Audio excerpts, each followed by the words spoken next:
All right, so this is the countdown to being live on County Cable Channel from 5, 4, 3, 2, 1. Welcome everyone, good evening. Thank you for joining us today. My name is Adriana Hochberg. I'm an Assistant Chief Administrative Officer in the county, and I also serve as the county's Climate Change Coordinator. I'm excited to hold this roundtable with the county executive in the community this evening and talk about the draft climate action plan, which was released yesterday.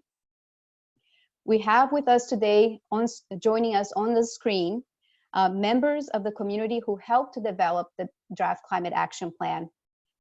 They include the technical climate work group members, members of the Climate, Energy, and Air Quality Advisory Committee, the resilience ambassadors, the community leaders who participated in the racial equity and social justice workshops during the plan development, the county's climate planning team, the technical consultant team from AECOM and Inspire Green, and members of the county climate leadership team. I want to acknowledge the incredible community support and teamwork that went into building this plan. Tonight's event is open to the public to watch, and members of the public can enter questions into the chat. And we are also live on the County Cable Channel as well as Facebook. Just a couple of logistical items before we get started. I ask all of the panelists to please mute yourself. When we get to the Q&A portion of the roundtable, panelists can use the raise your hand button if you have a question or comment.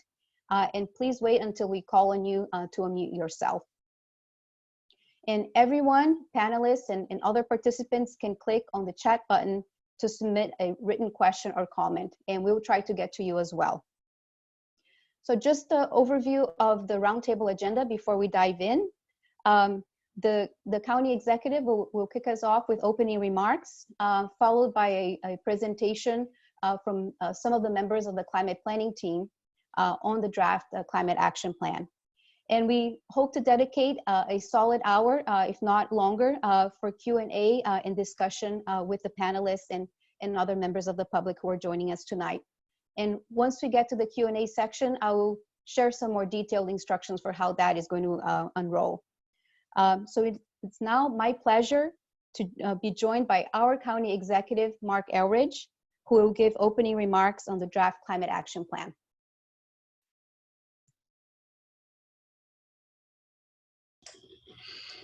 All right.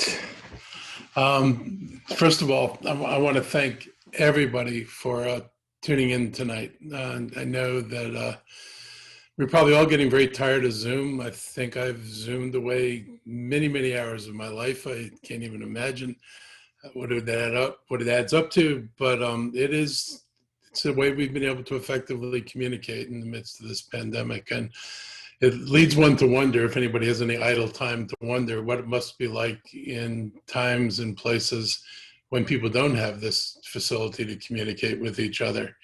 And imagine what it must have been like dealing with natural disasters and diseases in eras when there was no way to rapidly communicate and share information and understand what was going on at sometimes even a local level, because the inability to communicate with each other. So the Zooming and Microsoft Teams, I don't want to do any ads for any one company. What am I missing? Cisco, WebEx, and God knows what else. I think have been really instrumental in facilitating our ability to communicate with each other. I'm really just thrilled at the work that's been done. You know, we started down this path when I was on the council, and we put forward, and I remember Roger Berliner and Tom Hucker in particular, you know, the desire to pass a very strong climate action plan. And we knew we set incredibly ambitious goals. I still will acknowledge they are incredibly ambitious goals on getting to zero by 2035. But I was concerned then that if we didn't have a target that was ambitious, that we would set a lesser target that we could achieve. We'd achieve it and say job is done. And I wanted the target that would make it extraordinarily difficult to say that the job is done until the job is actually done. And that was the I think the intention behind all of us adopting this 2035 as the ultimate goal to get to zero. And so getting it out of the council is one thing. Is, you know, when you legislate. Legislation and action are two different things. And trying to get a roadmap for how to get there and to do it within the context of Montgomery County, to analyze the particular needs or issues in Montgomery County has always been critically important. And while the county, you know, has been a leader in some aspects of environmental issues, we weren't nearly as far along as we probably should have been, and other jurisdictions were passing us. And, you know, we were reading reports coming out of other places that you kind of wish had been written in Montgomery County and that we were taking up in Montgomery County. So this is an important project. It's a milestone for the county. It gives us a roadmap to real actions to get the county to reduce our greenhouse gas emissions. The plan goes beyond greenhouse gas emission targets. It also covers climate adaptation and carbon sequestration strategies. And we're already feeling the impacts of climate change here in our county: hotter summers, increased flooding events, and more extreme storms. I know that in the last budget, we had a position that didn't get funded. We wanted to fund somebody to beef up our stormwater analysis so that we could begin planning for the floods that were theoretically going to be coming here in the future. That money didn't get appropriated, and we didn't hire that person. And to be honest, if we had hired them, they would not have been able to put in place the infrastructure that we need. But the thing we were afraid of happened this year. And we saw unprecedented levels of flooding, and we saw it on multiple occasions. I sit above, you know, Sligo Creek here, and I've seen the creek get up to the banks. I've seen the creek spill a little bit of water on the road. I have never seen so much water on the road that it was totally unsafe and insane to try to drive a car on the road, where the banks of the creek became the side of the hill below my house. And that's going across the parkway. So the world has changed, and we're all seeing it. And we've heard from many residents about stormwater problems they never had before, about the sewer systems not handling the water, about their yards not being able to handle the amount of water being pushed into their yards and the effect on their houses. So all this is changing in real time. We've got hotter summers to go along with the increased flooding events, and we've got more extreme storms. And while flooding is indicative of greater rain, it doesn't necessarily mean you get the rain when you need it. And this is one of the problems with flooding. You can get a lot of badly needed rain in the midst of a drought. And if it hits the surface and then runs off and promptly visits the creek and then the river, the water table never recharges. It doesn't sit around long enough. You know, I'd rather have the rain over a period of 2 weeks than have the rain have the rain over a period of 2 hours. So those are things, you know, that we're seeing every day. The strategies outlined in this plan prioritize those in the community who are most vulnerable to the impacts of climate change, and identify opportunities and co-benefits to enhance racial equity while reducing emissions. We set out on the path, you know, at the same time to, you know, apply racial equity lens to the work we do in the county. And it was really appropriate that it be applied to work regarding the climate, because in many places it is the minority communities, communities of color where there are, you know, serious equity issues, that are the places that are counted on to solve all the problems, to dump all the waste and handle all the toxics. And we need to make sure that whatever plan we have is equitable, and we don't find, or we make sure that we don't pick things that are convenient without making sure that not only are they convenient, but they don't negatively impact the community. I wanted to acknowledge all of the people who made this possible. Many Montgomery County residents have tremendous expertise in climate and energy issues, and we were able to pull on that expertise. I think you see in front of Adriana has done a remarkable job. Chancey, Stan, Cynthia Mackey. I mean, there are just a lot of people who've done an awful lot of work to make sure that we come out with a plan that we can begin implementing. And I'm grateful to everybody who worked so hard. carve so many hours out of your day in order to lay this foundation that we have in front of us. It was obviously developed in the midst of a COVID-19 pandemic. The pandemic has highlighted the existing inequities in our own community. And the pandemic has also created a global recession that will seriously constrain the county's physical capacity. But those limits aren't forever. And, you know, as I tried telling people as we were confronting COVID, every problem that was facing us before COVID is going to be facing us after COVID. And we have to deal with those problems, COVID or not. And we're going to have to find the will and, you know, develop ways of, you know, achieving the resources so that we can play better. Hopefully, the state government will step up and do more. I know there's an appetite for more in the state legislature. And I'm really hoping that a change in Washington leads to a change in federal priorities and a commitment to environmental work so jurisdictions like Montgomery County don't have to walk down this road by ourselves. We need partners. We need resources. I would rather have a few major bomber programs and more money going into community, whether it's environmental programs or social services for people who are in need. We need to reprioritize how we spend our dollars. And that starts really with the federal government. Given the limited resources and urgency of time, we had no choice but to address COVID-19, climate change, economic disruption, and racial equity simultaneously.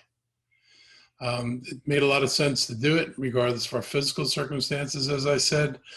I have to say that COVID-19 and climate change have two shared traits. The first is, in terms of their impacts, these two disasters don't know boundaries.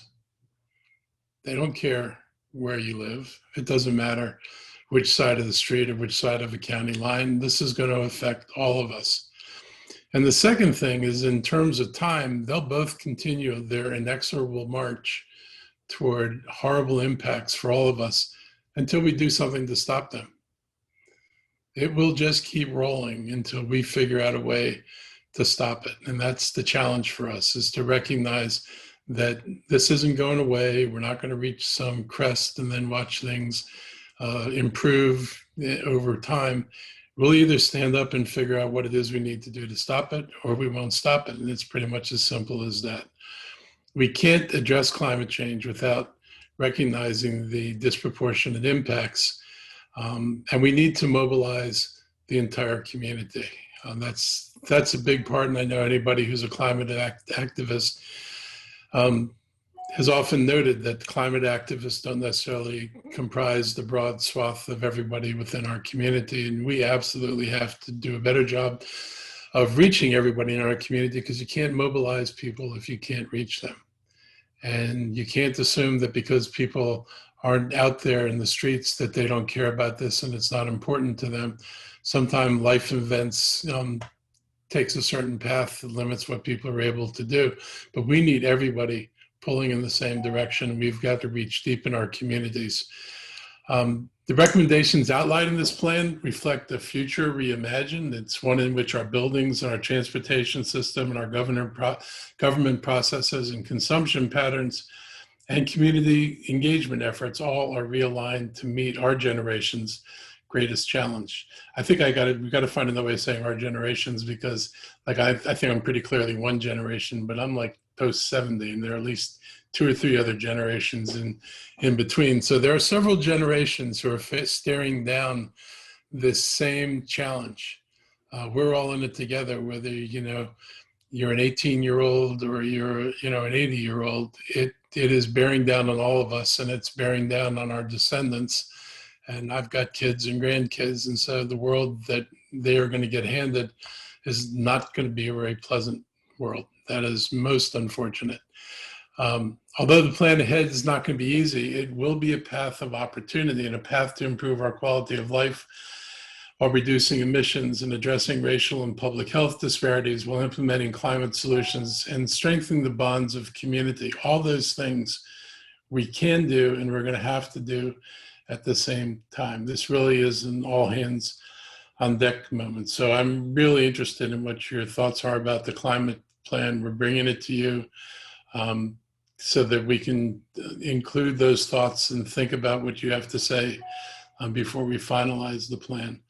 I want you to know that, you know, the county, it wasn't waiting for the plan to direct us to take some of the steps. So I just want to talk about a couple of things real quickly. One is we have a building off of Veers Mill Road that's a senior center where we're doing an experiment where we're replacing the windows with solar glass. And the goal is to see whether we can generate enough electricity from solar glass, which generates electricity, is designed to do that. And can it be done in a way that's cost effective, that makes it worthwhile?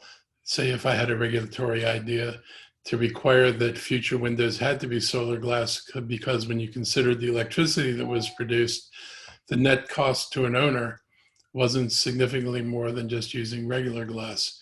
We're looking at wrapping a building in solar wall outside the original wall of the building to see what happens if we can turn the entire surface area of a wall into a solar area. I just had a conversation with one of the major developers in the region and in the county, and they were saying that in this building they had just done, they did something which was new, because we've talked about putting solar on the roofs of commercial buildings, and we're always told that, well, there's too much infrastructure up there and there's no room for solar. By the time you take care of the chillers and the pipes and everything else, it can't be done. They just built the solar canopy above the chillers and everything else at a height that the equipment didn't interfere with the operating of the solar stuff. And it actually works. And they say it is working, it is producing electricity. And so here's an area that a lot of people had said, oh, it's not going to work, there's not enough space. Somebody found enough space. And when somebody finds a way to do it, we need to follow. We're talking with people about refinancing our vehicle fleets, the school buses, the county's ride-on bus service for the bus rapid transit system, and even the county police cars, and working to find someone who will let us take advantage of leasing. I don't know how many of you know much about tax credits or care, and most of us aren't in a tax bracket where that matters, but there are enormous tax credits that come out of solarizing vehicles, out of battery packs, out of all the things that are part of producing solar energy. And the government can't take advantage of any of those benefits, which are real dollar, large dollar benefits. And so we're looking for partners who could take advantage of those benefits and in return lower the price of what we would buy, because part of their payment would come in the form of tax credits rather than simply from leasing it from, having the county lease it from them. And so we're exploring that because, you know, I would like to change over my fleets as soon as I can, and this will provide a way to do that. We continue to look at what we do with the incinerator. I just got briefed this evening. We're looking at how do we phase out the existing use of the incinerator, and how do we deal with our waste stream in a way that's responsible and doesn't wind up having us dumping everything we collect as trash in somebody else's neighborhood. So we're going to continue to work as we go forward. I don't know if you want me to discuss the 87 highlights of the action plans, or were you going to do that, Adriana? So I'll let you do that then. But you'll see that there's a lot covered here, and it's comprehensive, and we've got a way forward, and now we just have to take it. After we do our final report, it'll go over to the council. I am counting on the council supporting the steps that are necessary to achieve the climate goals that everybody embraced. You can't embrace goals and then not do things that achieve those goals. So they're going to be tough decisions. There's certainly going to be impacts. But if we want to spare ourselves an unmitigated climate disaster as opposed to a really bad climate disaster that we're experiencing now, we have to do the things that are going to make a difference. So with that, I'll turn it back over to you. Thank you so much, Mark. I'll take just a minute to share my screen.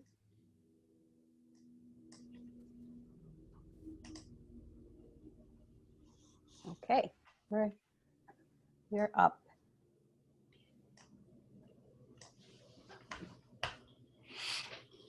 So I'll be joined tonight by two of my colleagues from the climate planning team, Doug Weisberger and Stan Edwards from the Department of Environmental Protection. And we'll together give you an overview of the draft climate action plan. Since it was released yesterday, we expect that many in the audience are still going through the process of digesting it. And so we want to help make it easier for you. So the Climate Action Plan is Montgomery County's strategic plan to cut greenhouse gas emissions 80% by 2027 and 100% by 2035 and reduce climate-related risks.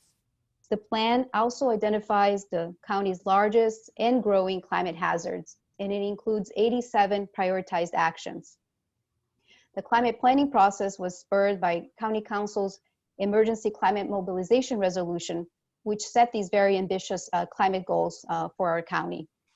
And the resolution recognized the existential threat that climate change poses to society and to natural ecosystems, and called for Montgomery County to play a leadership role in modeling strategies to help safeguard the planet. Our vision for building a healthy, equitable, and resilient community through this plan includes investing in clean, reliable, and affordable energy, resilient and efficient buildings, safely, affordably, and sustainably moving people and connecting places, preserving and enhancing our ecosystems, green spaces, and trees while reversing emissions, having the resources and infrastructure to withstand the impacts of climate change, having an organizational culture within county government, as well as a structure that fosters creativity, cross-department collaboration, and innovation to implement systemic climate solutions. And a community that is empowered, engaged, and motivated to take action on climate change while striving for equity among all members of the community. The plan reflects our fundamental values as a community, and its development was guided by the following principles. Think transformationally, advance racial equity and social justice, use all levers of government, engage community members where they are, work together, embrace our diversity, take risks, and act while planning. These principles will continue to guide us in the implementation of the plan. Engaging residents, businesses, and community organizations was key in developing the plan. We had over 176 technical climate workgroup members who participated in 30 workgroup meetings and altogether developed 894 recommendations for consideration in the plan. We also hosted 2 racial equity and social justice workshops with 30 community groups. And our 5 resilience ambassadors conducted 130 community conversations with members of the community. Organizations from the public, private, and nonprofit sectors participated in the climate planning process, and the draft CAP reflects their input. Now I'll turn it over to Doug. Racial equity and social justice, as the county executive clearly pointed out, are central to the CAP. And a big thanks to many of you on this call who helped us to make explicit connections to climate change, either as a member of the Public Engagement and Education Work Group, who formulated preliminary racial equity recommendations for consideration, or one of 5 resilience ambassadors who collectively, as Adriana said, had about 130 conversations with community members who are often underrepresented in policy decisions, or one of 30 community-based organizations who helped us to identify the intersection between climate change, racial equity, quality of life, and public health issues. And as the county executive pointed out, and we all know, although all county residents will feel the impacts of climate change, certain groups will feel these impacts more acutely. And the CAP really focuses in on this, quote, climate gap, in which certain segments of the population, such as people of color and low-income communities, are disproportionately affected by climate hazards and have the least resources and less ability to anticipate, cope with it, and recover from them. So there are a number of maps in the CAP like this one that highlight this set of conditions, and the recommendations address these vulnerabilities. On the left, the map on the left, AECOM, our consultant, spatially mapped the Center for Disease Control Social Vulnerability Index to highlight areas in the county where we'd anticipate residents are more susceptible to the detrimental impacts of climate change. And there are many factors that go into the SVI, the Social Vulnerability Index, living below the poverty line, no high school diploma, single parent household, people of color, crowding, the families that speak English, quote, less than well. The map on the right it shows the energy burden in the county, and the red shaded areas indicate census tracts where the average energy costs are 3% or greater of households' income. This is a real concern. I mean, if we're having an increased number of high heat days and folks have a high energy burden, there's going to be that awful choice between running the air conditioner or dealing with the intense heat to save money. And on the heating side, we know that heating oil is more costly and dirtier than electric heating. And colleagues in our Health and Human Services who manage the African American Health Program have told us that they've heard concerns on the part of elderly Black residents on fixed incomes about this very issue. The solution is converting to cleaner and more affordable heating to enhance health and equity.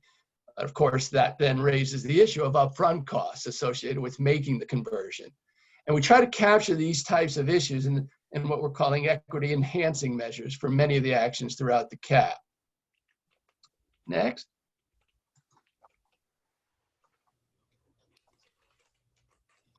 Oh, actually, if I wanted to go to, could we skip down, Adriana, just to two more? There we go. Thanks.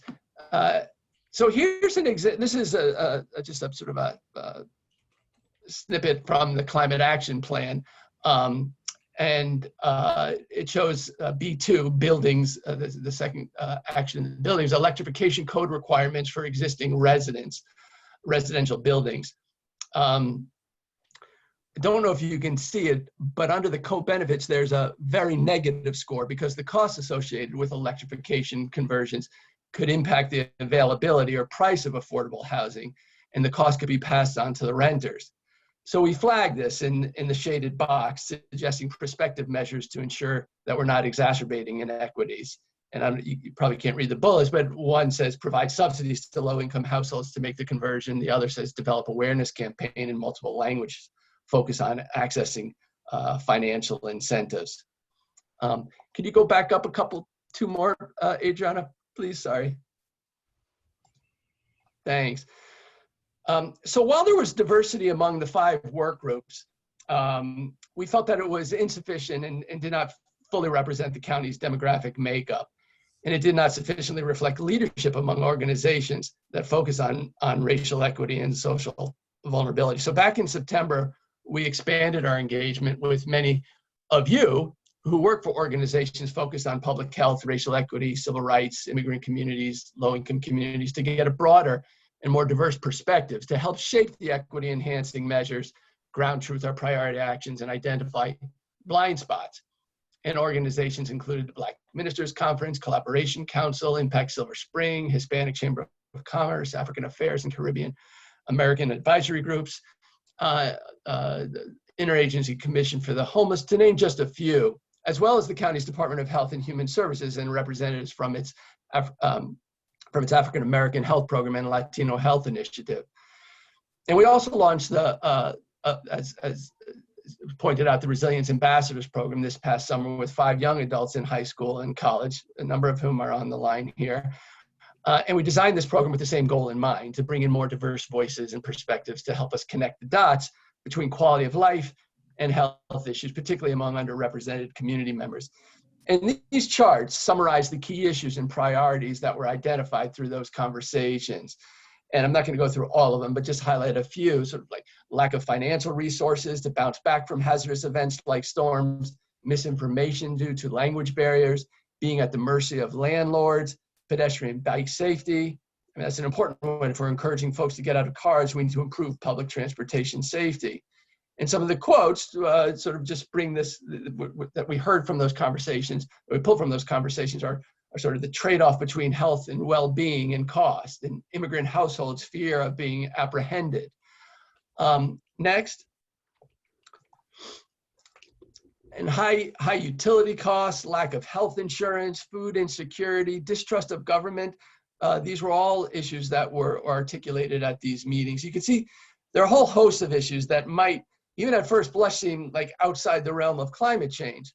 But in fact, climate change touches everything. And so we've tried to convey throughout the CAP the need for integrated solutions that address climate change, equity, and the pressing quality of life issues faced by residents in their day-to-day lives. Thanks. Thanks, Doug. So to transition into the climate hazard and climate vulnerability section of the plan identifies Montgomery County's 4 largest and growing climate hazards. First, extreme heat, which is a threat to health, to our natural resources, ecosystems, agriculture, and infrastructure. Extreme precipitation and high winds both damage physical assets and threaten human health. And drought is a threat to agriculture, natural resources, or urban landscape and water supply. The CAP analyzes the impact of these climate hazards on a variety of community asset categories, including the built and natural environment, as well as people. And this is the concept of climate vulnerability. The technical consultants analyze the climate hazards by comparing a historical baseline to projected threats in 3 out years, 2035, 2050, and 2100. And they use 2 different climate scenarios. The first climate scenario is called Representative Concentration Pathway, or RCP 4.5. And this scenario shows a global stabilization of emissions with seeing a moderate GHG emissions increase until the middle of the century, followed by a leveling off of these emissions. The second climate scenario that was used by the consultant team is called RCP 8.5. And this is the business as usual scenario, showing global emissions increasing through the end of the century. In the next few slides, I will share a few of the many maps of climate hazards and climate vulnerability that were developed for the CAP for these 3 out years. First, I look at extreme heat projections. The average annual temperatures in the county are projected to increase significantly. The greatest temperature changes will occur in the summer and fall seasons. Extreme heat is also projected to increase significantly. Heat waves are among the most dangerous natural hazards in the county. The intensity and frequency of extreme heat and heat waves are increasing due to climate change. In the historical baseline, there are about 4 days a year where the average temperature is above 95 degrees. And that is expected to increase dramatically by the end of the century. By the year 2100, county residents could experience almost 2 full months each year with temperatures reaching above 95 degrees for the RCP 8.5 scenario, which is the business as usual scenario. And even by 2035, we can expect to experience an average of 12 days each year with temperatures reaching above 95 degrees, 3 times more than the county is experiencing today. When we look at extreme precipitation projections, the 100-year rain event in the business as usual scenario for the year 2100 would be equivalent to a 151-year rain event today. Rain events of more frequent recurrence intervals, such as the 1-year, 2-year, and 10-year events, are expected to have a smaller change in increases in precipitation. While the 24-hour higher frequency storm events like the 1-year, 2-year, and 10-year events are not projected to increase significantly in the total rainfall, it's very likely that shorter duration events, those rain events that are less than 24 hours, could result in increased flash flood risk. This map shows the 10-year precipitation event from the business as usual scenario for the year 2050. And the red dots on the map represent frequently flooded roads in the county. And the areas of the map that are shaded in the darker blue represent the highest expected increases in nuisance or regular flooding in the year 2050. This information was combined with the Social Vulnerability Index where you see the shaded areas, that show areas of the county that are considered to be the more vulnerable half, or 50% of the county's population. Combining the climate hazard data, the asset information, and social vulnerability index helps us to begin to identify priority action areas. With regards to drought, mild drought conditions are projected to decrease or stay the same in both the 4.5 and 8.5 climate scenarios. However, the annual risk of moderate, severe, and extreme drought is projected to increase significantly by the year 2100. And this map shows the projected increase in the average number of months per year of severe drought. To reduce the risks and impacts associated with the county's primary climate hazards, the CAP identifies 20 climate adaptation actions, and they include, to name just a few, to repair and upgrade our stormwater drainage and management systems, enhance temperature and stormwater monitoring and alerts, update green streetscape and green infrastructure standards, harden our emergency shelters and install resilience hubs, and update floodplain maps. And now I'd like to turn it over to Stan Edwards from DEP.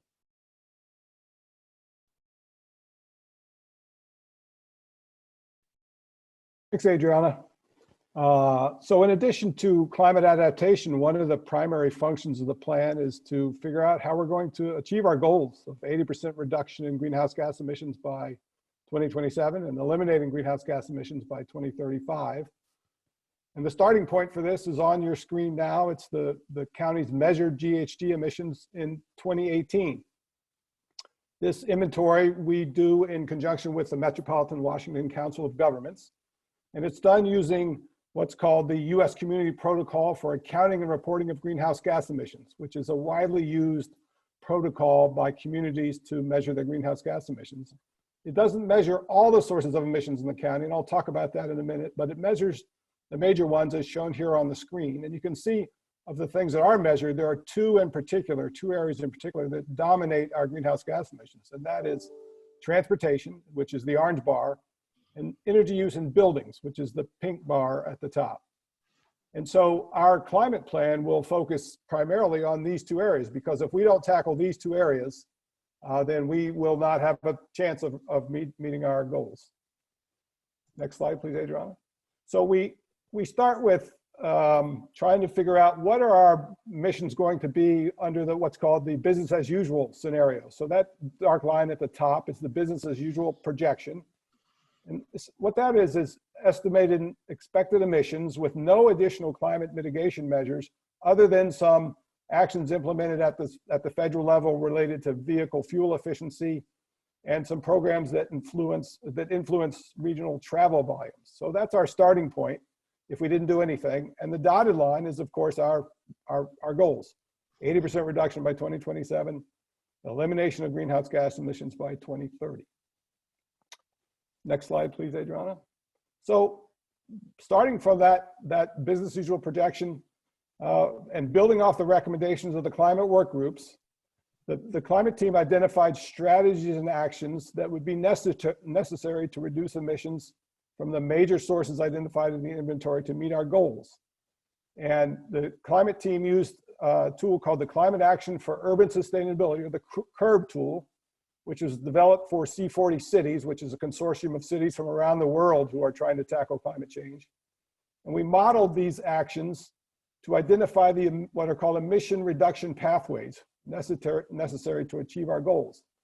And the major wedges shown on this slide right here, which I'll go into a little bit more detail in the next few slides, are decarbonizing the electric grid, which is the blue wedge. You can see that's the largest slice of our pie that we need to tackle.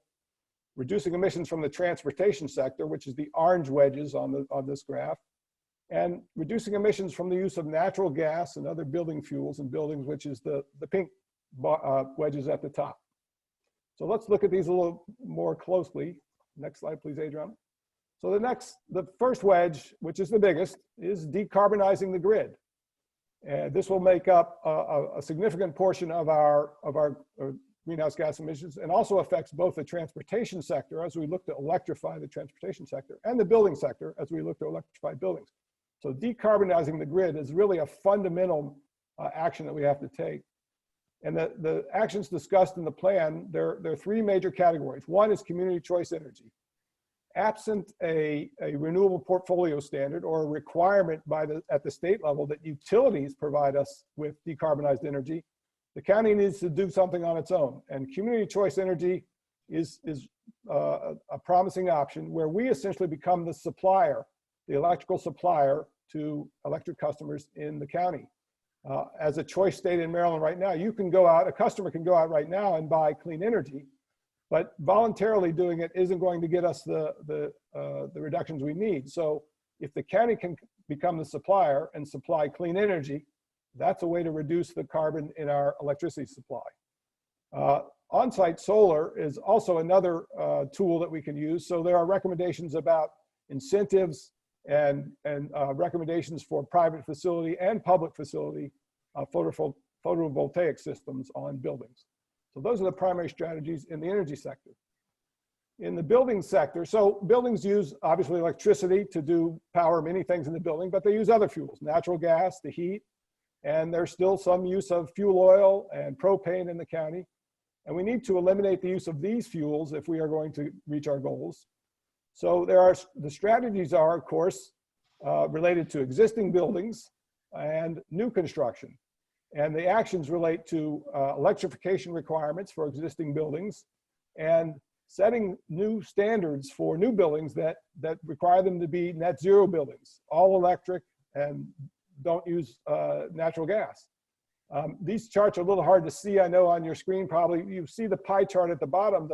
The solid pink wedge is the residential portion of this pathway, and the hatched crescent is the commercial portion. And you might say, well, if we went back to the inventory, why is the commercial sector, which has more emissions overall, less in this reduction pathway than the residential section? And that's partly or primarily due to the fact that the residential sector is the sector that uses more of these fuels, natural gas, fuel oil, and propane. So when we eliminate the use of those fuels in the residential sector, we'll get greater gains in emission reduction. Next slide, please, Adriana. And the third big wedge, of course, is transportation.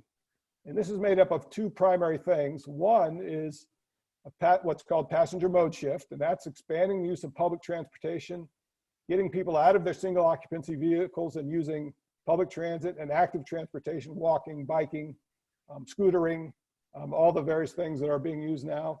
And then fuel switching. For those vehicles that are still on the road, we want to electrify them, and we of course want to make sure the electricity that they're using is coming from clean sources. So those are the three primary strategies and actions. And you'll see there's still a wedge at the bottom of this that we haven't figured out yet in this plan.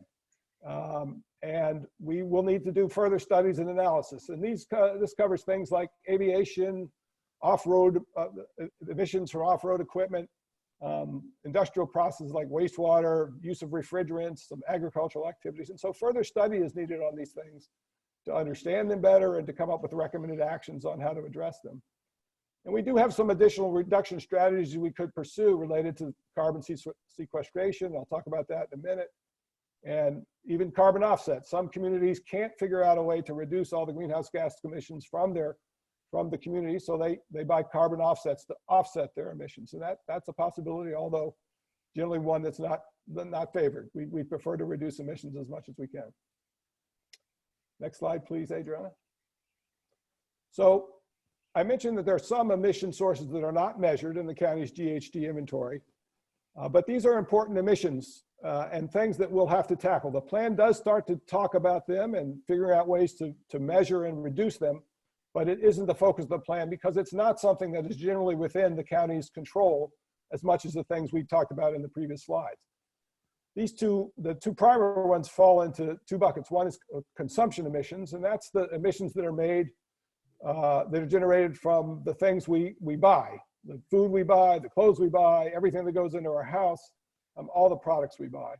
And the other is embodied carbon emissions, and that's the emissions that are associated with the materials we use to build buildings. So the carbon emissions from the production of concrete, the production of steel, and other materials. So tackling both those will be more challenging because, number one, we need to study more about what they are, and also they're outside of our control a little bit. So we're going to have to work with others to reduce those. Next slide, please. So there are some carbon sequestration actions in the plan. We have 6 nature-based actions focused around managing forests and trees, wetlands, grasslands, and also increasing carbon uptake in soils and improving our agricultural practices so agriculture can become a greater sink than it currently is. Next slide. So we looked at these actions, all the GHG reduction actions and the adaptation actions were looked at for their primary benefits, that is how much greenhouse gases they reduce and what climate risk they reduce. But we also wanted to look at other benefits, co-benefits, which are important. So if you reduce the energy use in buildings by electrifying and reducing the use of fossil fuels, that improves air quality, for example. So that's a public health benefit. We can also, some of these actions also create jobs. So there's prosperity in making buildings more efficient. There's economic prosperity associated with those. So there are a number of co-benefits that we looked at related to public health, environmental stewardship, economic prosperity. And we've talked about racial equity and social justice. How can we address those issues by implementing climate actions? And we also looked at feasibility, which is important because if we can't do an action, then that's going to be a problem. So we looked at what is our authority at the county. We talked about the county having the authority to control things. It's easier for us to control the building code, for example, than it is to control how automobiles are manufactured in another state. So what authority do we have was a factor that we looked at. And also what investment is required in order to implement an action. And in the plan, these next few charts are going to be very difficult to see on the screen, but in the plan, there are charts that show the risk reduction potential of actions, the GHG potential reduction of actions on the next slide. And finally, that factors into these other issues that I talked about, the co-benefits and the feasibility of doing a project. Now, these latter two things, the feasibility, the investment, and the co-benefits, there is some subjectivity to these assessments, and different people can have different values of what's important. Some people might favor public health more than economic prosperity. Some people might favor, vice versa, favor economic prosperity more than public health. Some people might think they're both important. And so there is some subjectivity in this. What the plan shows is the climate team's views on this, but we also don't, we know that this isn't the answer, necessarily the right answer. The different people can have different opinions. And what we wanted to do was tee up the discussion so that people understand that there are trade-offs in adopting some of these things. Looking at the things that have the greatest greenhouse gas reductions may not be necessarily the right way to go initially. An activity might be too costly, it might have other impacts. So there's lots of things to consider as we go through, as we move toward implementation of these actions. And that'll be part of the discussion that we'll have with the community, with the county executive, with the county council. All these issues will have to be weighed as we move toward implementation of the plan.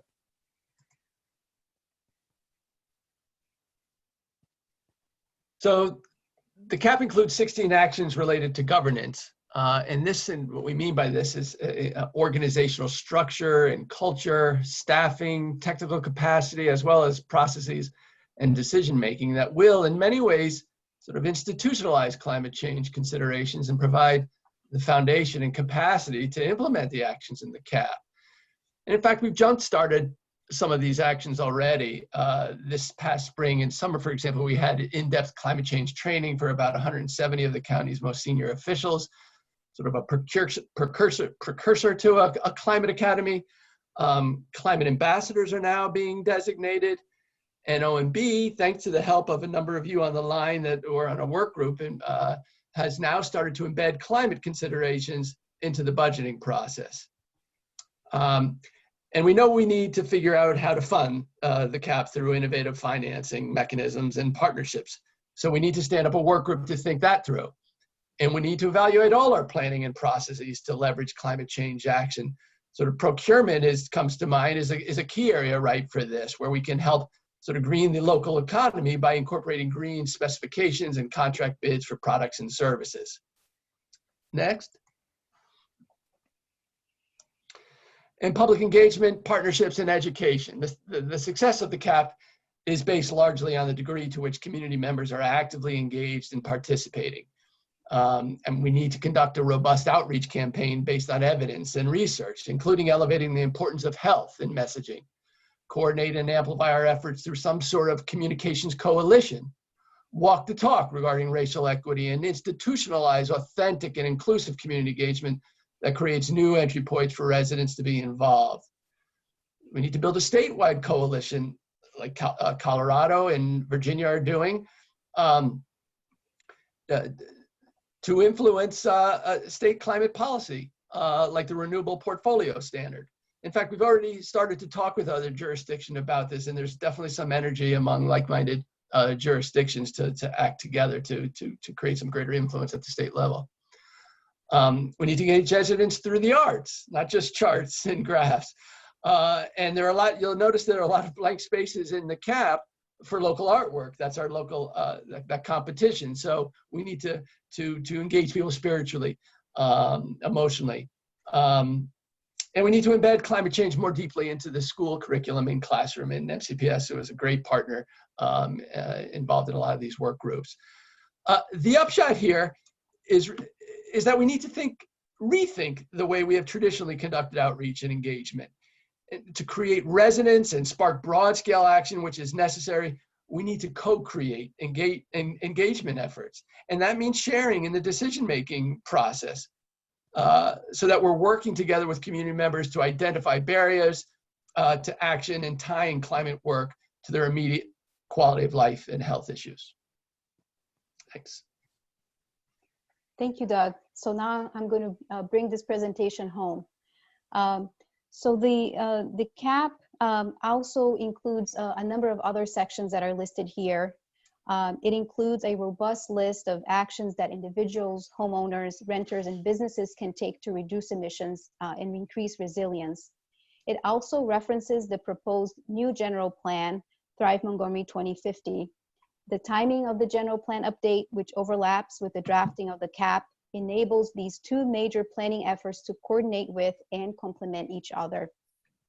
The CAP also references the zero waste planning and initiative efforts that are being led by the Department of Environmental Protection.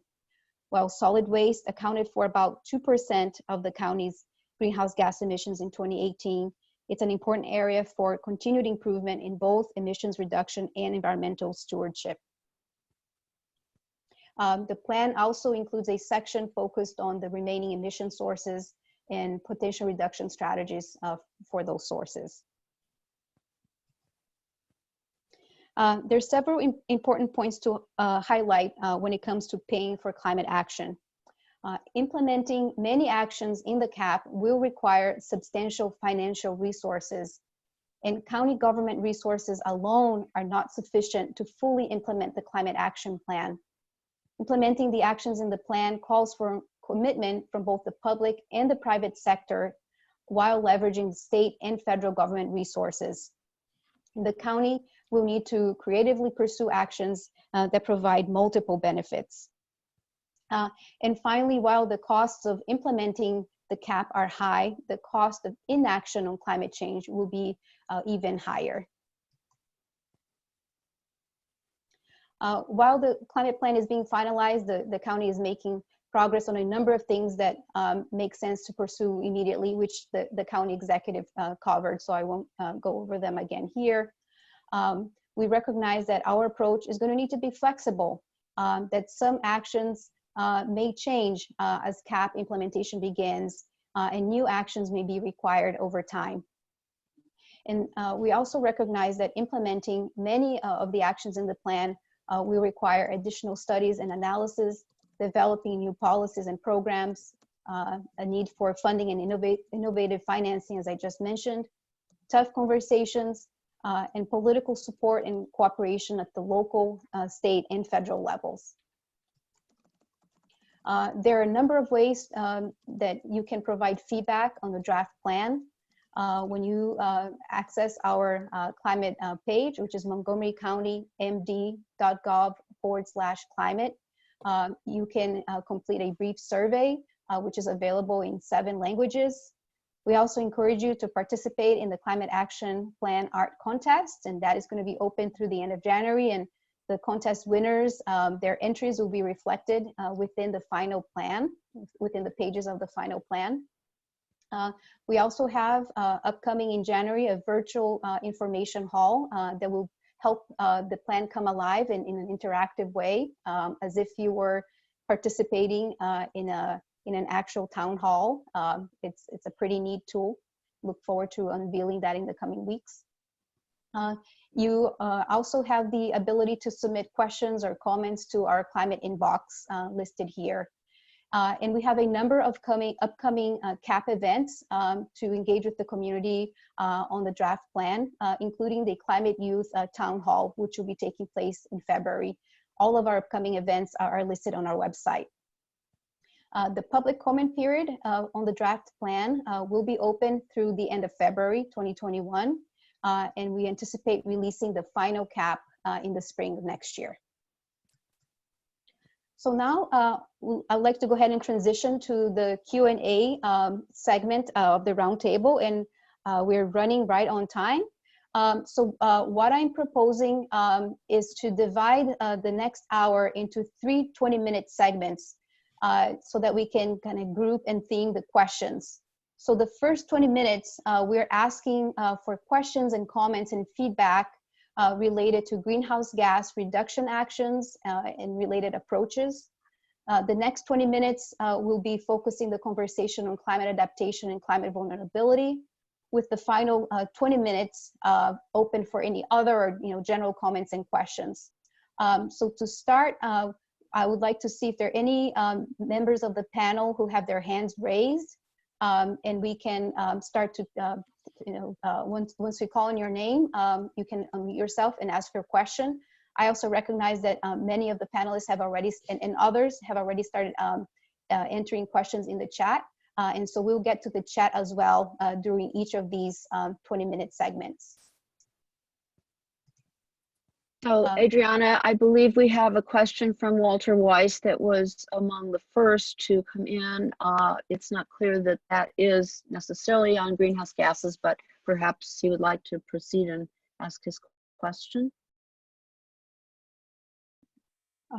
Walter, you can go ahead and unmute yourself.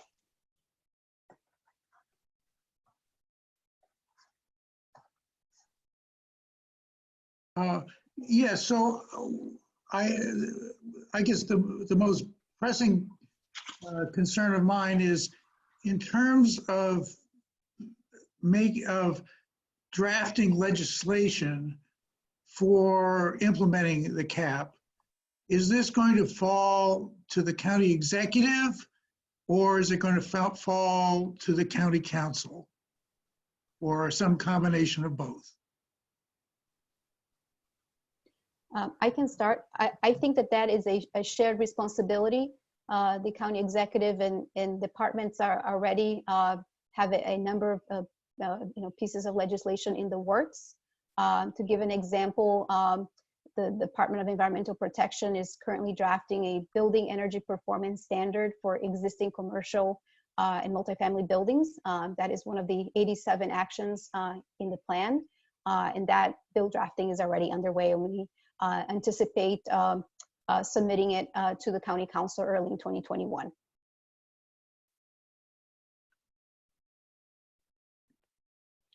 Okay, and then Mike Tidwell, I believe, had the next question.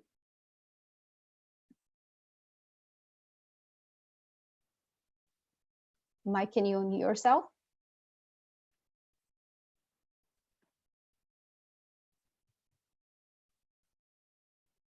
I can perhaps paraphrase.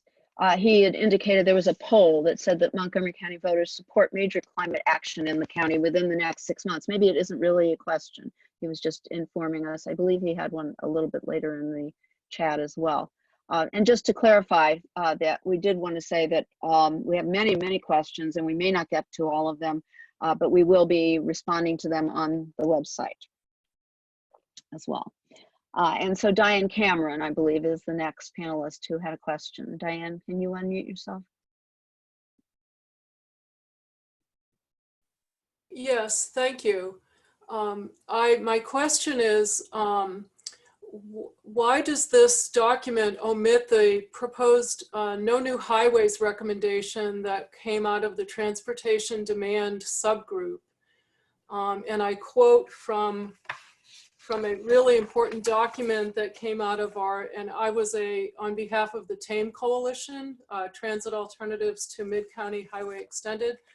I was part of the Transportation Climate Working Group, and there was a document, I'll just briefly hold it up so you can see the title. It's Montgomery County, Maryland, Sustainable Transportation Vision for 2035.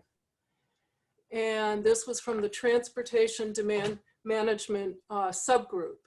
And one of the most important recommendations that is transformative is that the vision for 2035 is, quote, highway expansion projects have stopped and planned and proposed new highways have been canceled. And as you all know, canceling means removing from all the master plans. Among the highways that we recommended be canceled is the proposed M83 highway that would damage the climate resilience forest of the up county. Over 70 acres of forest are threatened. So the question is, why was this important recommendation omitted from the plan?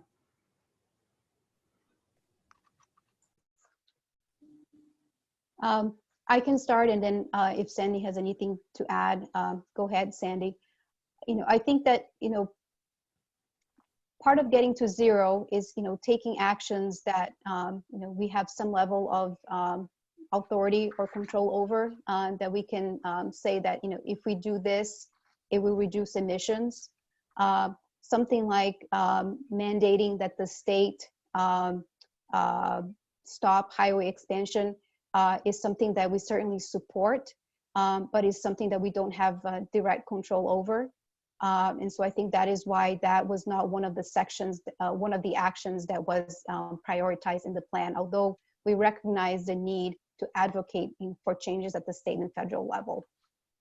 The M83 highway is a county highway, so that the proposed M83 highway is within the county's own control. You're right that the Hogan Highway expansion proposal is a state thing, but the proposed Mid-County Highway Extended is a county level decision.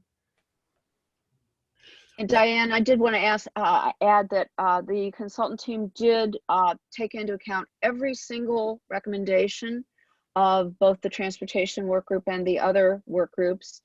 They were sifted through and consolidated and evaluated. And so that recommendation didn't disappear. It's incorporated in some ways in other elements here. And I think the congestion pricing and limiting cars recommendation is probably where it is, but we could go back and track to see where that is. But I just want to assure you that every single recommendation of not just the transportation work group, but all the work groups were evaluated by the consultant team.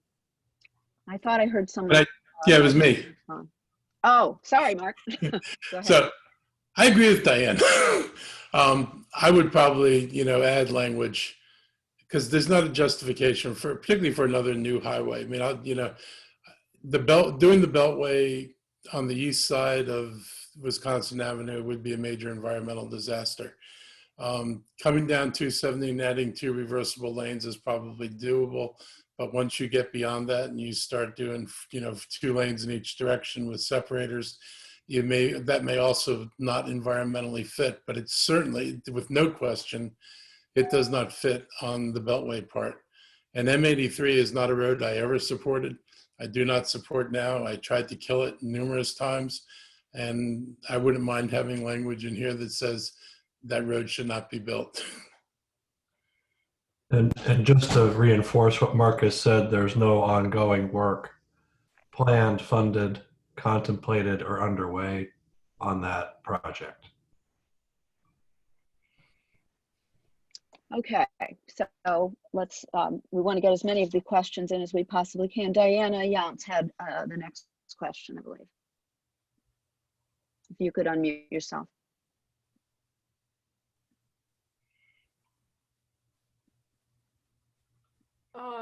You're calling on me again? Oh, no, I'm No. sorry, Diana Yance, Y-O-U-N-T-S. Okay, I can paraphrase her question in the chat. It's reading through the plan, unclear about what actions the county is committing to do. She feels it's more like a menu of options. Are there particular actions in the plan the county is committed to taking? Have those priorities been coordinated with the council, and where are we in funding the plans? So I think in some regards, Stan, you had addressed this a little bit earlier, and Adriana as well. I don't know if you want to come back to that. Yeah, I would say that particularly when it comes to the greenhouse gas emission reduction actions, we're going to need to take all of those actions and more, because even doing all of those still does not get us to zero by 2035. So in that sense, it's not a menu of options. We need to do all of them. I think where the tough conversations and discussions come in is, how are we going to fund them? How are we going to sequence them? Because some of the more impactful ones may be extraordinarily expensive. Some of the less impactful ones may be more feasible to do first. And so we need to have those conversations as a community about that sequencing. In terms of funding, the fiscal year 22 budget development process is currently underway, and departments have submitted a number of requests to help support climate action in the next fiscal year. And even while the climate plan is being finalized, there are a number of legislative policies and programs that we have in the works. Okay, and then Marvin St. Pro, I'm not sure if I'm pronouncing your name correctly, had some questions about solar trees. I believe you had an exchange with the county executive in that, about that. Yes. I don't know if there's a follow-up question there. And then we've had some questions about the slides. The next person is Betsy Taylor, I believe. I'm trying to go in order as the questions came in, and I do know there are some also some hands up that it's harder to see. Sandra, I actually did not have a question. I just put a comment. Oh, good. Okay. Thank you. Well, I don't mean good. I mean, I'm sorry you don't have a question. Okay. Randy Lyon.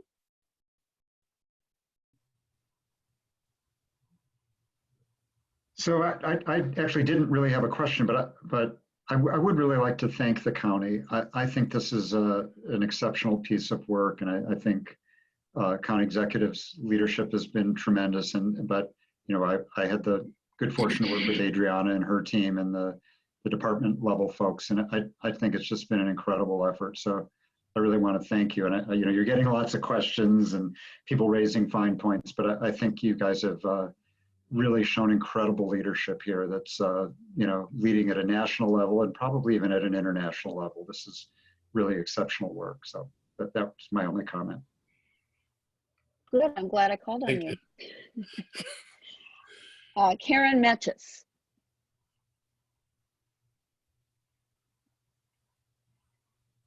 Hi. Oh, I didn't realize you were going to call on me.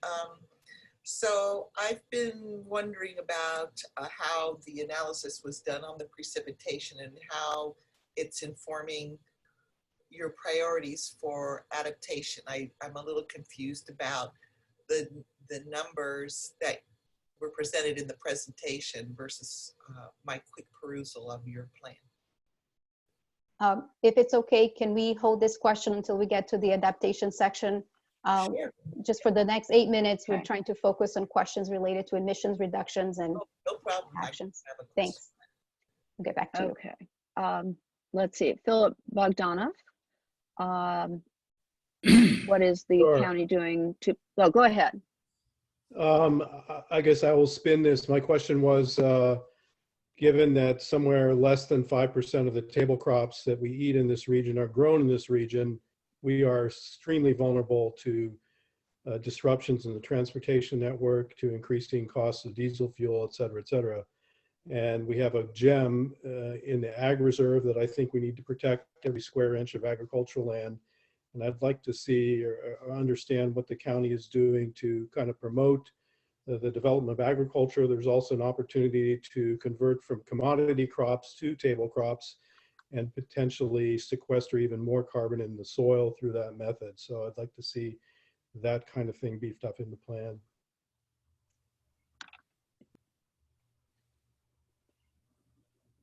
Okay. Can I say something quickly about that? Sure, go ahead.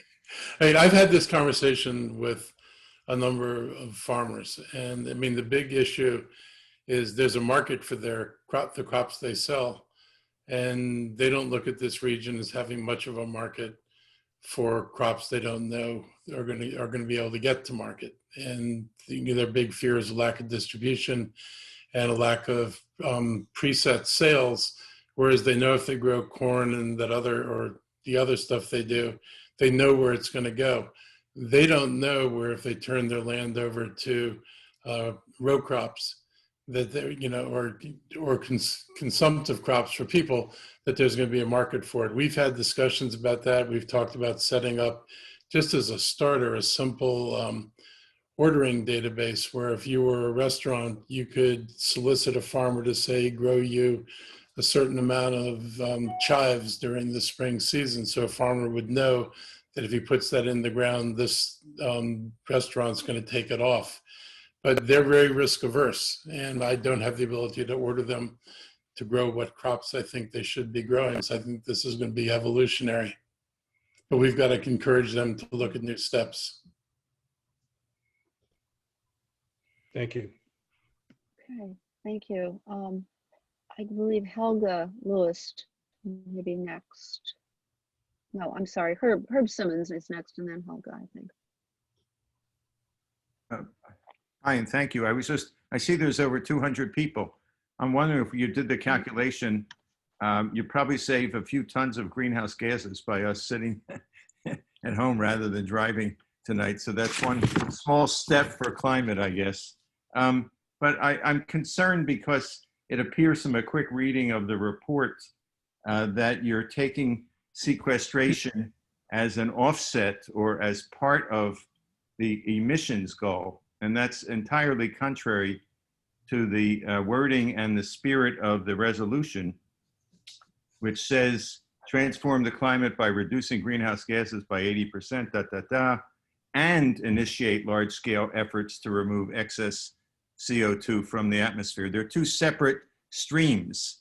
And at the planetary level, in order to restore a safe climate, and that term is used in the resolution, basically we need to get emissions to zero, which this plan is a great start towards, and take out the trillion or so tons, depending on how you define them, out of the atmosphere. So I really think that the approach, as I read it now, maybe I'm misunderstanding, is contrary to the science and contrary to the language in the resolution. I want to turn it to Doug, see if he has any points that he'd like to share about the sequestration actions. Yeah, I mean, I think we're still thinking through how to deal with this. We don't take, quote, credit for, our existing trees and forests in the climate action plan. But I would think it would be appropriate to include enhanced sequestration as a result of reforestation and other aggressive interventions that move the needle more than sort of just protecting forests. And so we have yet to think that through. But I think that would be value on a number of levels. Yeah, the only thing I would just say briefly, I know you have lots of questions, is I'm not arguing against doing more sequestration. I mean, quite the contrary. It's really just accounting for it in two separate bundles. Yeah. Mr. County Executive, did you have something you wanted to say on that? I understand his argument. Okay. And so I think we do need to think about how we count that, because getting to zero emissions is literally getting to zero emissions, and the reduction strategy doesn't necessarily reduce the emissions. It just reduces the load in the atmosphere. I think that's the distinction he's making, that it's not an emissions strategy, it's an overall global reduction of carbon strategy. And if the thing is framed in the report as emissions and then sequestration, I think we got to look at that and think about how you want to write about it. Thank you. Okay, Helga, was your question more about adaptation perhaps than greenhouse gas emissions? And we should hold it perhaps? It was more about community engagement. Oh, okay. So I think Adriana would prefer to have that separated. So if we can hold on to that, let's come back to that. And then let's see here. I'm trying to find the panelists. We've tried to, Doris Marlin, I believe, is one of the panelists that had another question. Doris, are you able to unmute? Yes. Okay. Actually, it wasn't a question. It was an offer of assistance. And I put in the chat a link, and then I would follow up with Adriana. But essentially, there's a team out of Columbia University that has been writing model climate change legislation for municipalities and states, and they are looking for legislation that is needed in the near term that might be useful nationwide. And this seems like an opportune time to kick some of that in. So I'll be sending that to Adriana and team, the contact information and their outreach coordinators. Okay, And thank you for that. And I just pointed out, hey, maybe the difficulties between the public schools and the county, and trying to work together on pretty obviously good climate change emissions reduction could maybe be one of the opportunities for figuring that out. So that's it. Thanks. And I'm so happy that this is happening and the wonderful job you've all done, and look forward to that 80% by 2027. Thank you, Doris. So I think we have time to take one more question specific to GHG emissions reductions before we transition to adaptation. I think David Catan, I'm not sure how to pronounce his name, had a question that may be relevant to that. David, can you unmute? Yes, thank you so much. And kudos to the county and to the consultants producing his report. My question is much more related to the numbers, the GHG emissions reduction estimates. The report goes into detail in qualitative sense of high, medium, and various levels. But you mentioned that the various models were used, the CURB and the ASAP model. Will the quantitative estimates of reduction be provided as part of this effort? Stan, do you have an answer for that? Yeah, we can provide more numbers on the quantitative estimates. As Adriana has pointed out, we're trying to get to zero. So the numbers are essentially what is in our inventory our projected inventory in 2035, for example. So that's what we need to reduce. The specific reductions from actions will depend on the implementation of the action. So if you think about a building measure, for example, we're working, for example, right now on building energy performance standards, which would apply to existing buildings. The reductions that will be achieved from that will depend on the penetration level of that initiative, what buildings are covered, the time frame in which buildings have to comply. And so some of those details will still need to be developed as we implement actions. But the magnitude of the reductions that are necessary are based on the greenhouse gas projection, emission inventory projections in 2035. Just quick follow-up, just how were then the colored wedges then developed? So again, if you look at the electricity consumption, emissions associated with electricity use in the county, That's, we're assuming that our actions to green the grid will eliminate all emissions from electricity. Now, whether that comes to pass, again, depends on how we can implement community choice, what uptake there is of solar, and that there are some challenges to implementing solar in a widespread scale. You know, so there's still, again, things that will have to be looked at as we implement actions to figure out what the ultimate reductions are. But the plan was saying in order to get to zero, you've got to eliminate all the emissions from electricity. So you've got to eliminate, and I don't have the number off the top of my head, but you've got to eliminate 3 million metric tons a year of electricity, for example. That's not the right number, but whatever the number is of electricity, projected electricity emissions in 2035. So unlike a community that says, we want to reduce by 50%, and what building blocks do we stack together to get to 50%? Our goal was already set for us. We want to get to zero. So you have to eliminate everything. And what are the actions that will help you reach that is what this plan is setting forth. Thank you, Stan. So our next 20 minutes Q&A and discussion, we want to focus on climate adaptation and climate vulnerability. I know Karen was holding her question from earlier, so Sandy, if you could give her an opportunity. Sure.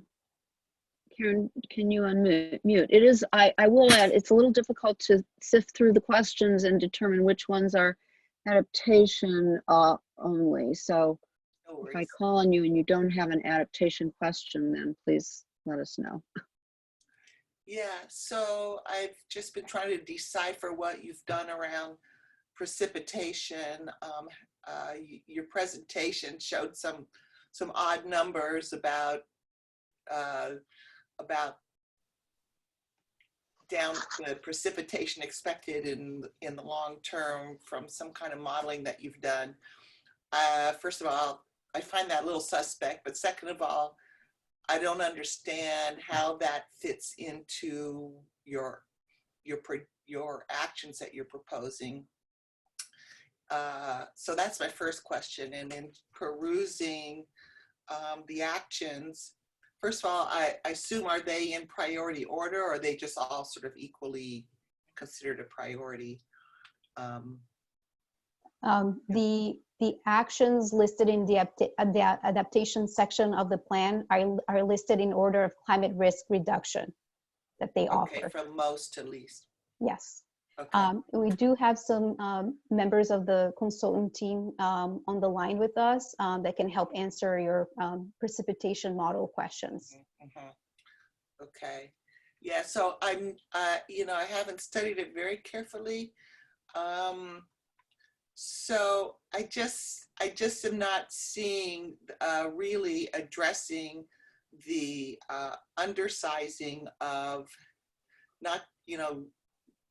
undersizing of our stormwater system, but also the impacts of the combination of more intense rain and land use causing flooding outside of floodplains, which is probably one of the more common areas of flooding that people misname it, calling it nuisance flooding, but it can have some significant impacts on homeowners, etc. So I just am not sure I'm seeing those kinds of actions represented here, and I'm just wondering how you've come to using precipitation information in your decision making.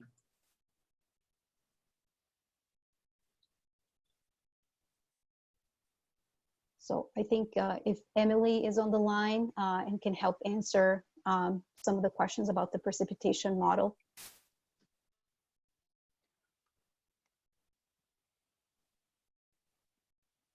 Emily is on the line. I think she's just trying to come off mute here. She was having some freezing issues before, so just give her one moment.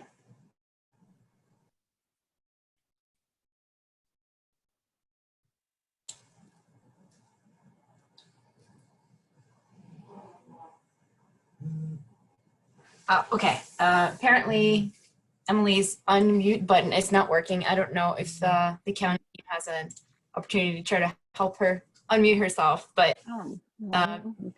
if we can't, then I will take a stab at it. try. Okay. It's not letting me unmute Okay. her either. Yeah, so the CAP includes a climate vulnerability assessment. So I would direct you to that. That is Appendix C. And that specifically to page 16 of Appendix C explains that. Thank you so much. And can you guys hear me there now? she is. There you are. Good. Excellent. So we had 3 different teams of people help us put together this CAP.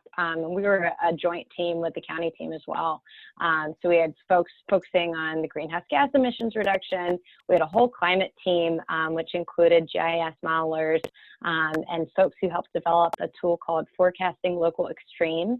So they take general circulation models developed by the Bureau of Reclamation, forecasted to the RCP 4.5 and 8.5 different climate scenarios that Adriana mentioned earlier in the presentation, to look at for the years, I think it's 2035, 2050, and 2100.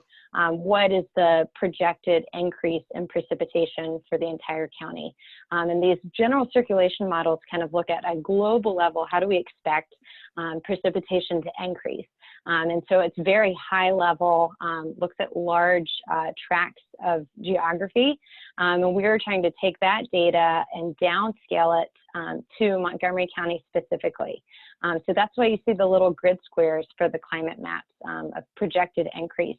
And there's a map, Karen, if you look, I don't know the page number on this one, but there is a map looking at 10-year precipitation event expected increase. And that provides a little more detail on more of the nuisance flooding that we've discussed earlier. I'm happy to answer any more questions on that, though. I only see Appendix A on the, oh, I see Appendices A to E, sorry. I thought it was just A. I'll take a closer look at it. I just have to say, I'm not quite sure you could really use downscaling of current models for precipitation. So I think, is there still opportunity to improve this plan? Well, that's what the draft plan is all about. It's open for public comment. We know we all have our blind spots. And so we want to hear from you, what did we miss? What can we improve? Okay, thank you very much. May I also add, and Karen, good to see you. It's been a while. Well, hi, hey girl. We did, as the county executive alluded to in his opening comments, we did submit for a hydrologist position for the county. It was actually within the Office of Emergency Management and Homeland Security, but would be a joint sort of countywide position to support all of our efforts to, better understand the interplay between water and impermeable surfaces and development and design and all those questions. It was not funded because of obviously the challenging, considerations of COVID, but the county executive at the county executive's direction, we are resubmitting it as a supplemental appropriation likely in January. So before we even get to the next budgetary cycle. And so the intent is to move forward with as quickly as possible. And we've also heard from, members of the county council who have generally, expressed an interest in funding this as well. So that's great news. That will help us in the long term of better understanding. I think this has been a great start. This has been a great study, but I think that there's a lot more work we need to do to better understand exactly mimics of flood, and it's a prospective thing that we need to be doing more consistently, not just a one-time analysis that needs to be done. Right. And we can't just limit our vision to the FEMA floodplain maps. If and when they even update them, we can't limit to that. We can't limit ourselves to existing codes for culverts and drainage. I mean, we really have to look beyond what current practices are. We can't just say we're going to repair things. That's just not going to work. 100% agree. I mean, I think that many of the issues we've seen have been outside the floodplains. I think those are the ones that are most troubling for us because most often residents don't even know that they exist because they're outside the floodplain. So yes. Sorry, that's my cat weighing in with her opinion, but I did see that there in the Q&A there was someone who mentioned some flooding, and I don't know if you want to. Yes, I did see that, but Karen, we are giving priority to those who were participants in the panels as panelists. I did see that question. and have said we will be responding to that. I did want to get to Stuart Simon. He had a couple of questions that I think do relate to adaptation as well. Stuart, are you able to unmute? We'll find out. Can you hear me? Yes. Okay, great. Well, thank you. This has been wonderful. You guys done a great job. I mean, I know you've had, hundreds of proposals, and it's not easy to sift through all of it and come up with an easily accessible package for people to understand. I am concerned about the 270 and 495. I realize we don't have direct control over that, but I think especially since we're at the I guess one of the hangups right now is that that they're saying they didn't do a proper environmental impact assessment. I mean, to the extent that it blows a hole in our plan here, the plan you're talking about for preserving forests, preserving permeable surfaces to reduce flooding and reduce heat and carbon sequestration, I certainly hope that the county is weighing in on that, on how it would have a direct adverse impact on the county ability to meet its own goals. Another one, this gets back to the Thrive 2050 plan, and it's just directly related to the work we were doing on the Transportation Committee, is saying that they want to maximize the number of people who are within 1 mile, either by walking, biking, or getting to mass transit of work, school, and shopping. The simplest way to do that, and nothing is ever simple, is to do away with zoning, which is mentioned in the Thrive 2050, though not as, I think not quite as aggressive as I'm about to say, housing zoning within 1 mile of a transit station. That is shown in other cities throughout the US that would result in much more housing and much more affordable housing, as well as having a major win without having the county to spend money, have major impact on reaching the transportation and other climate goals. So I'm just curious to hear people's thoughts about that. I would just say, do you want to address that? Yeah, more broadly speaking about the connections between Thrive Montgomery 2050 and the Climate Action Plan. The planning staff were actively involved in the CAP planning process, and we also had county staff from DEP participating in helping develop the environmental related sections of the Thrive Montgomery plan. So there has been some good cross-pollination. But now that both of those efforts are at the public draft stage, it's a good opportunity to look for, what are the areas that we are complementing each other well?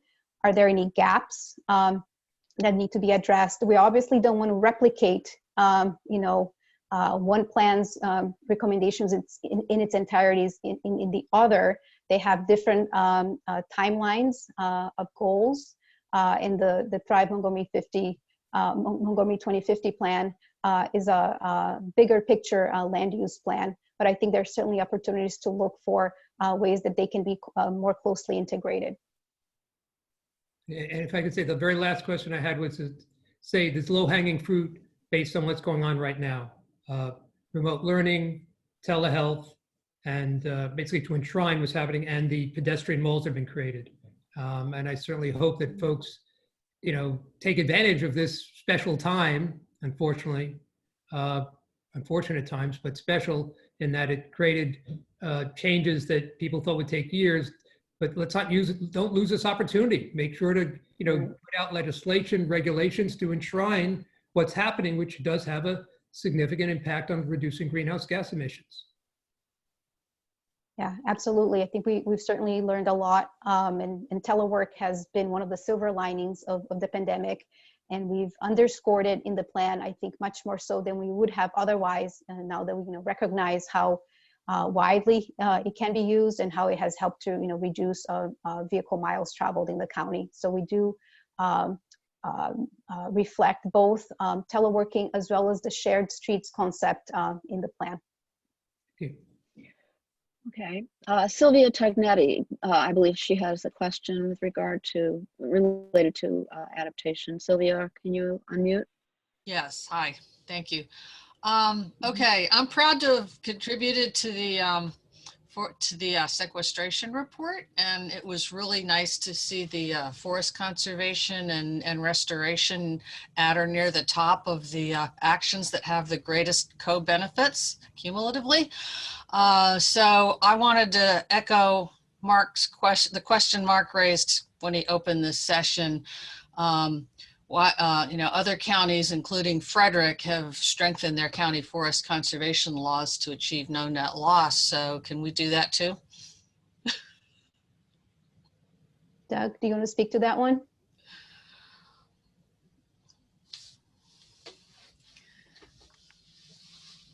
Oh, Doug, you're muted. Yeah, Doug, you may be muted. I mean, I think all that certainly would fall under the suite of recommendations in the sequestration category, and almost all of these actions will require deliberation and discussions with elected officials. But yeah, I think that's something that certainly we could pursue and discuss. Thank you.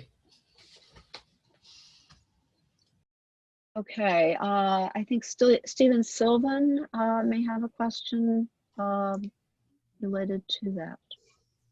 Stephen, can you unmute?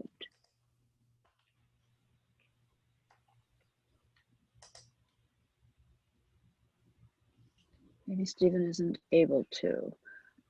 He was asking about whether the county would be sharing the specific actions that were modeled in the curb tool, which I believe are included in the plan. And then he also said it's important to make clear what GHG reductions in the curb outputs were due to county actions versus actions by the state of the U.S. government.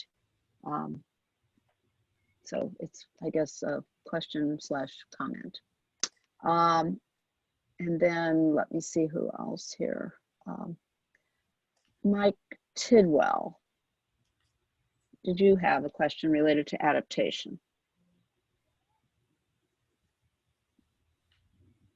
And are you able to unmute?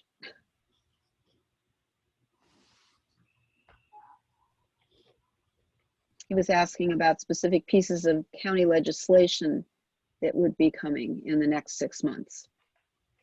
The first one, or the likely first one, is going to be the Building Energy Performance Standard that is going to be going over to council in January or February, early next year. And that is to require commercial buildings and multifamily buildings to begin to reduce their greenhouse gas emissions to contribute to meeting the county's climate goals.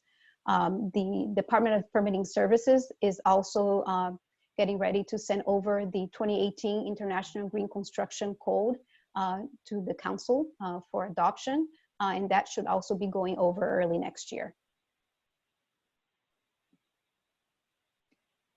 I'd like to transition to the last segment, which is kind of a, other or general comments on any topics. And I do want to give an opportunity to answer some of the questions coming in through the chat from the general public who are not able to unmute themselves and get on camera. So if you're able to do that, Sandy. Okay. I think Mara, did you want to go ahead? Yeah, and I think we also realized we wanted to maybe give Lori McGilvray a chance to comment very quickly. She had an adaptation related one, and then we could move into the next group if Lori can unmute herself. Thank you. I know there are a lot of questions. This is just a quick one. I had the pleasure of being on the adaptation technical work group. And we had one of our goals that was related to natural resource adaptation.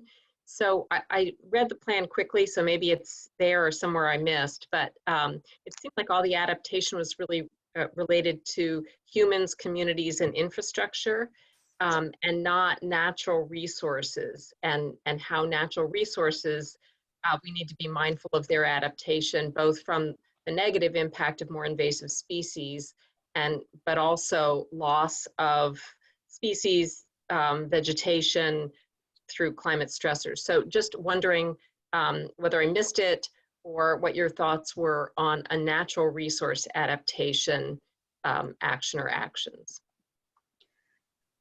I do think we have some of that in there, and we certainly for each greenhouse gas reduction action, as well as for each of the adaptation and sequestration actions, we looked at the co-benefits, and that included co-benefits to the natural environment.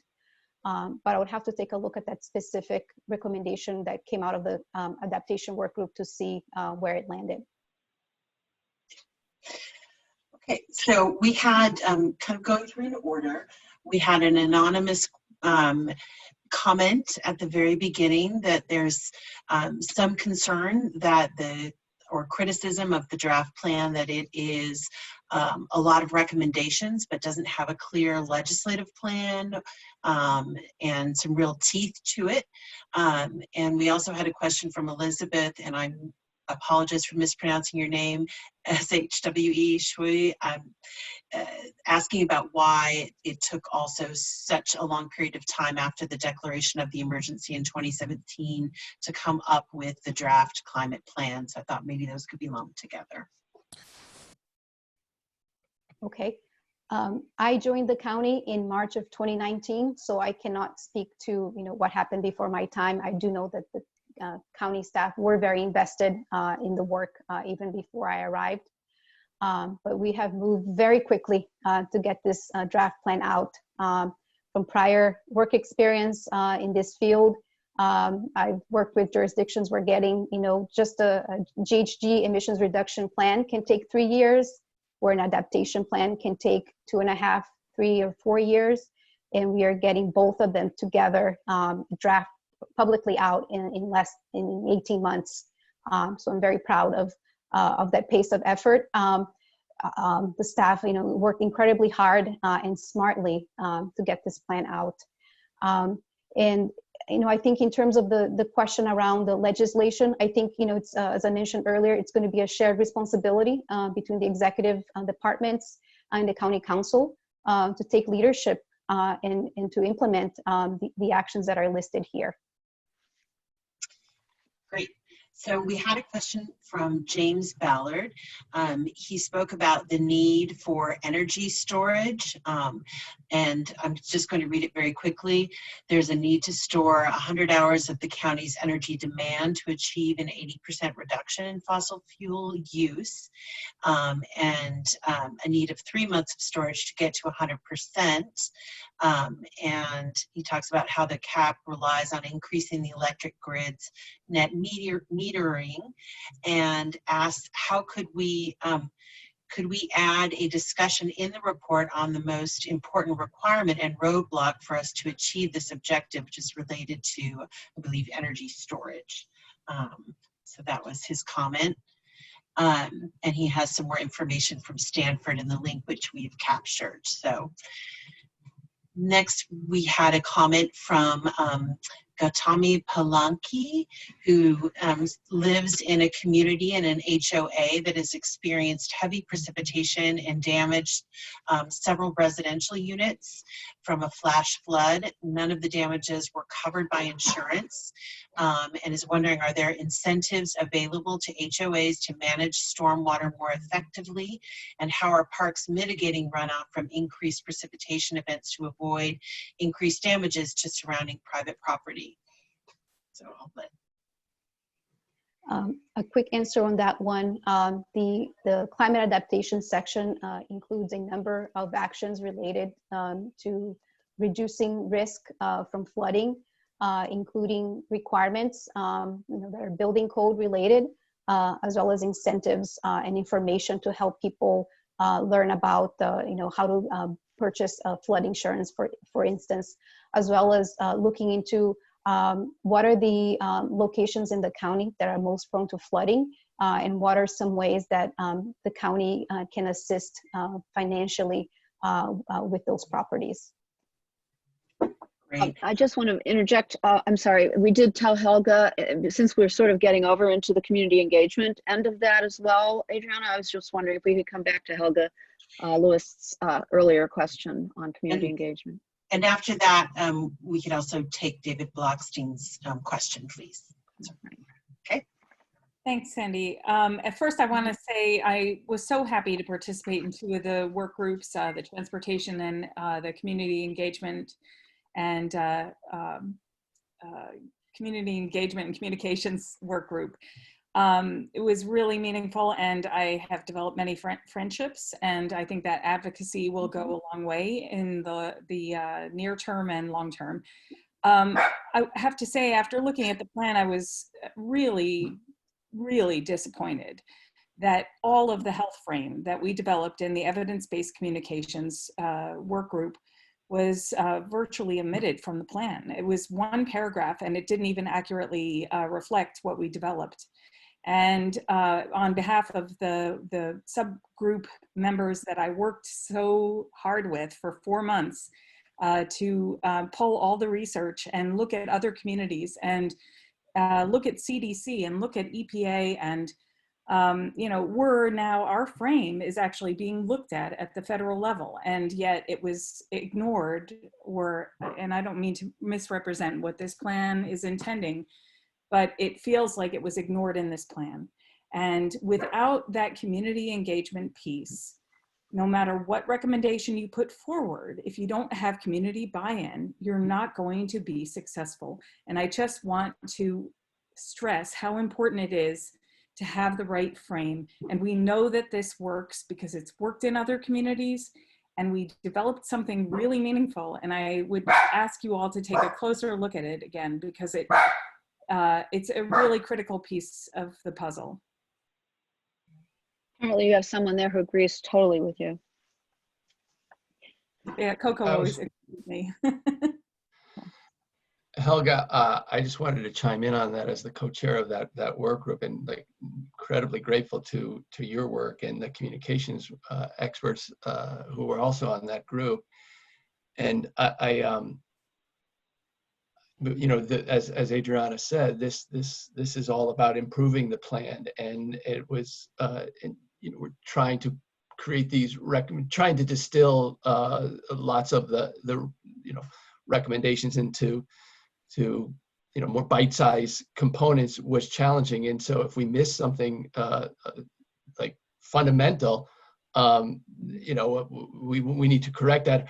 I assume now that you mentioned this, are you talking about the strategy logic model, that whole diagram and the flow chart of decision making and that sort of stuff we could potentially embed in the final plan if that's sort of the main thrust of your point?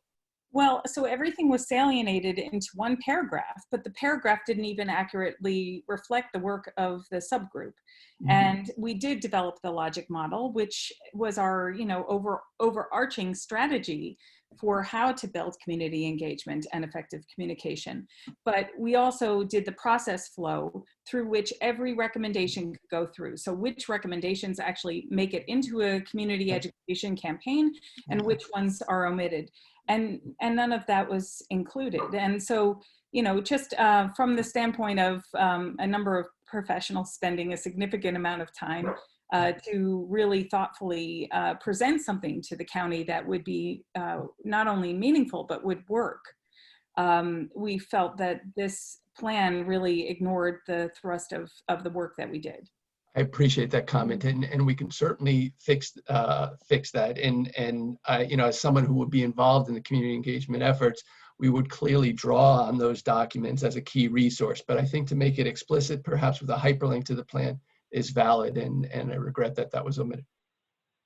And Doug, aside from just linking to the plan, I mean, if this is something that the county council is investing in, supporting, voting on, it needs to be part of the plan, right? Because otherwise there's not going to be money, funding, or other effort on the county's standpoint, from the county standpoint, to fully support this approach. And so that's really why I wanted to make a strong voice for including it in the plan, because without inclusion, it will be excluded. It won't be funded and supported. Fair enough. I thank you. And I want you to all to know that it wasn't dismissive looking at it. And it was more sort of try to make it all fit and sort of implicitly sort of we'll draw on to that going forward. But I think you're right to make it explicit. And thank you. Yeah. And I think that the work of you and the other work group members really helped to highlight for us, the importance of integrating public health into this work. and Doug really led an effort creating a partnership with our Health and Human Services colleagues who work on public health issues in and out. And so we are meeting regularly and talking about the intersections between climate and public health, and working more closely, I think, than probably we had for many, many years. Can we get to David's question now? Yeah, hi, David Blackstein, member of the Clean Energy Working Group. But first, Adriana and Doug and Stan and Lindsay and everybody else from the county and from the working groups and AECOM and Inspire Green. This is amazing. It's just to have put everything together in a way that we can look at it now and have comments like Helga's as to how we can make the plan even stronger it's great that we're already at that point, and I want to thank everybody for that. My specific question does go back to the greenhouse gas reduction strategies, but sort of in the implementation. As you know, the principle, the largest, most effective strategy for decarbonization of the grid was community choice energy, which was mentioned briefly. But Adriana, could you just update us, or Adriana and Stan, as to, I know that the county is working towards to actually implementing that, and I'm working to get the state authorization to enable the county to do that. So if you could just let us know where we are in that process, please. Sure. The county executive strongly supports state legislation to enable Montgomery County to offer an opt-out community choice energy program. There will be legislation in this upcoming General Assembly session sponsored by Delegate Cherkudian. And so we are supporting that legislation and working closely with her, answering technical questions and such about the bill. And then we are already doing some, planning work, assuming that that bill is passed, in terms of what it would take to stand up and opt out the community choice energy program for the county. For instance, there will be a work group process chaired by the Public Service Commission that would begin next summer, that would lay out basically the rules of how the community choice energy program would work. And we want to make sure that we have the technical staff capacity to be able to sit at that table and make sure that the program rules that are developed are rules that that make sense for the county. And do you anticipate that there will be any need for any authorizing legislation for action within the county? Thank you for that follow-up. Yes, there will be a need for local authorizing legislation. I'm going to move along and combine a few questions because we're running short on time. But before I do that, I do want to note that we are capturing all of the questions that are being posed, because we clearly won't be able to get to everything, but we will be capturing those and getting to those and presenting them in some capacity, responding to them when we put all of this information on the website. So there were two different people, Jim Lawrenson and James Wong, who asked questions regarding the consumption of products and food like high carbon animal agriculture, and whether or not there might be a policy to tax carbon intensive goods, including food, moving forward, and also do public education. I'm kind of combining these two questions, but one of them felt that that wasn't really addressed in terms of the role that it plays, carbon intensive animal agriculture in emissions. I don't know if anyone wanted to address that. I would say that the closest we get to it in the draft cap is in the section focused on personal actions, or what can I do. We include recommendations related to transitioning away from a meat-based diet and more towards a plant-based diet, and also recommendations around just buying less stuff. So that all relates to those emissions that the person was asking about. We had a number of other folks, Kimberly Armstrong, Arjun Makajani, Michael Clary and Griffin Benton, I believe, all asked questions related to solar on both existing buildings and new construction. There was a sentiment among those who asked that the new construction, that was not maybe the 2030 target for net zero on new buildings was a little too late. Why not move it up?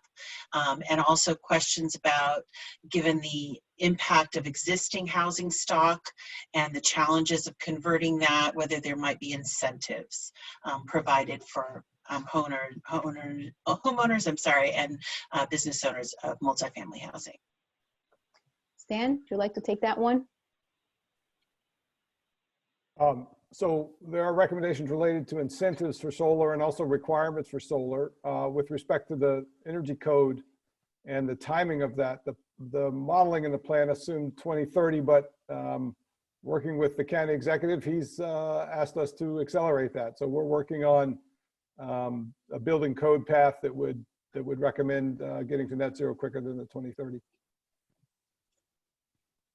We had one question from Arthur Mendez for the county executive, asking if the executive is supporting ZTA 2001 on solar farms in the Ag Reserve, and if not, if that didn't seem inconsistent with the goals of the CAP, and wanted to hear a little more about that for the county executive. So I don't object to the acreage. I object to not sufficiently protecting good agricultural land. I know people are trying to work out some kind of compromise. We've actually had talks with a couple of power companies up there about getting access to acreage that they might have control over. So we're interested in putting things in. We're just interested in not interfering with agriculture. Up until this conversation, the Ag Reserve was probably considered the gem of Montgomery County's environmental preservation policy. And it's a little odd to see people suddenly saying, not so much anymore. So we're going to support what we can to make sure we can get things in there. But the bulk of it's going to have to come down county. And that's, I hope that all the enthusiastic people about putting things in the Ag Reserve, when we talk about requiring it on new construction and requiring new buildings or existing buildings meet stricter energy codes, that they're as supportive of that as they are of this. Thank you. We had a question from Bob Golden. He said that building a massive amount of wind and power generating will be very expensive but necessary. Does the county have the right to impose new taxes on carbon emissions? For example, how about a county gasoline tax? We can't. We're severely limited by the state, and when Roger Berliner put in the bill that would have shut down the one coal burning plant, I think it was, in the county, the court said we couldn't do it. We had another question from Mike Tidwell related to whether there were any specific pieces of county legislation that the plan was calling for in the next 6 months. I don't know if we got. Yeah, I think I thought Adriana tried to answer that, but she may have. we I already. apologize. Yeah. I'm sorry, I missed We it. did answer that. So many questions. I'm so sorry. There was a question from Daniel